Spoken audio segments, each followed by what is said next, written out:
आपको बताएं कि कराची की हालिया ज़ुबूहाली पर MQM और पीपल्स पार्टी दस्तोगरेबा हैं। दोनों जानिब से एक दूसरे को शहर की खराब हालत का जिम्मेदार करार दिया जा रहा है।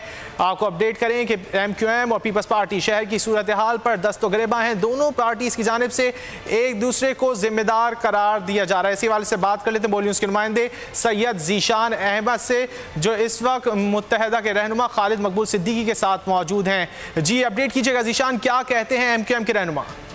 जी बिल्कुल, पाकिस्तान पीपल्स पार्टी के रहनुमा बारहा कह चुके हैं कि मुत्तहिदा कौमी मूवमेंट जिम्मेदार है कराची के हालिया बहरान की, जबकि मुत्तहिदा कौमी मूवमेंट के रहनुमा इसका जवाब यूँ देते हैं कि पीपल्स पार्टी की मौजूदा हुकूमत जो है वो रिस्पॉन्सिबल है मौजूदा हालात की। खालिद मकबूल सिद्दीकी साहब हमारे साथ मौजूद हैं, इनसे सवाल का जवाब जान लेते हैं। सर क्या कहेंगे, कल सईद गनी साहब ने भी बयान दिया है दोबारा, बल्कि कई बार दे चुके हैं पीपल्स पार्टी के रहनुमा कि MQM जिम्मेदार है कराची के मौजूदा बहरान। बड़ा ही ऑब्वियस है, बड़ा वाज़ेह है कि कोई पूछ ले 2008 से पहले का कराची बेहतर था या 2008 के बाद का है।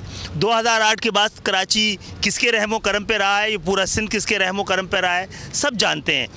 11 साल से सिंध के शहरी इलाकों में माशी दहशतगर्दी हो रही है और वो शहर जो कि सिंध के बजट का 95% देता है, उसको इस 11 सालों में 5% भी नहीं दिया गया है। 3 करोड़ की आबादी को 30 तो क्या 20 लाख की आबादी के वसाइल भी नहीं दिए जा रहे, जबकि ये ना सिंध को जो बजट मिल रहा है वफाक से, और वफाक से भी वही उसी पैसे से मिल रहा है जो ये शहर देता है। इस शहर को किसी से भीख मांगने की ज़रूरत नहीं है, वो अपने लूटे हुए छीने हुए पैसे और हक वापस मांगती है। और मैं समझता हूँ कि ये कालिक बोलने वाले की मुंह पे भी खुद लगनी चाहिए कि वो इतने अरसे तक कराची होकर कराची दुश्मनी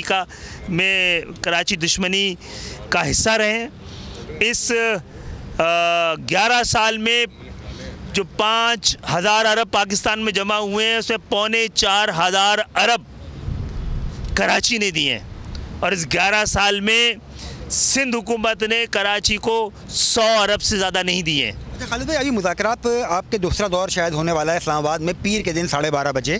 कितनी उम्मीद है वफाकी हुकूमत कितना ताउन करेगी कराची पैकेज के हवाले से? देखिए, अभी तो ये शहर उम्मीद, यकीन, दुआओं की जद में ही है, लेकिन अब हमें निकलना है।